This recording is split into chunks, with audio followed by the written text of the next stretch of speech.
നമസ്കാരം. ഇന്നത്തെ ഈ വീഡിയോയിൽ കന്നിക്കൂറുകാരുടെ നവംബർ മാസത്തെ മാസഫലത്തെ പറ്റിയാണ് പറയുന്നത്.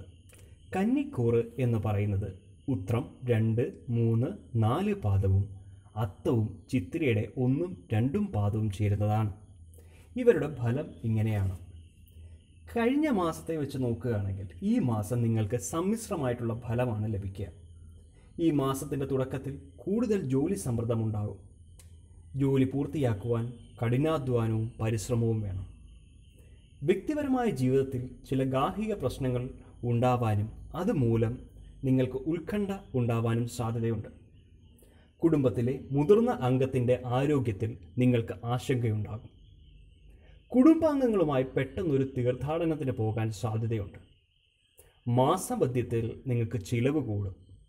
അതുമൂലം നിങ്ങൾക്ക് സാമ്പത്തിക ഞെരുക്കം അനുഭവപ്പെടാം. എന്നാൽ സുഹൃത്തുക്കളോ അല്ലെങ്കിൽ ബന്ധുക്കളോ സഹായിക്കുന്നത് കൊണ്ട് അത് നിങ്ങൾ തരണം ചെയ്യും. രണ്ടാം പകുതിയിൽ കുടുംബത്തിൽ സന്തോഷമുണ്ടാകും. ബിസിനസ്സിൽ ലാഭമുണ്ടാകും. അതുകൂടാതെ ആരോഗ്യം മെച്ചപ്പെടും. ദാമ്പത്യ ജീവിതം ഈ മാസം സന്തോഷകരമായിരിക്കും. ഈ വീഡിയോ നിങ്ങൾക്ക് ഇഷ്ടപ്പെട്ടു എന്ന് വിശ്വസിക്കുന്നു. ഇതേപോലുള്ള വീഡിയോകൾക്കായി ഈ ചാനൽ സബ്സ്ക്രൈബ് ചെയ്യുക. കൂടാതെ ബെൽ ഐക്കൺ എനേബിൾ ചെയ്യുക. നന്ദി.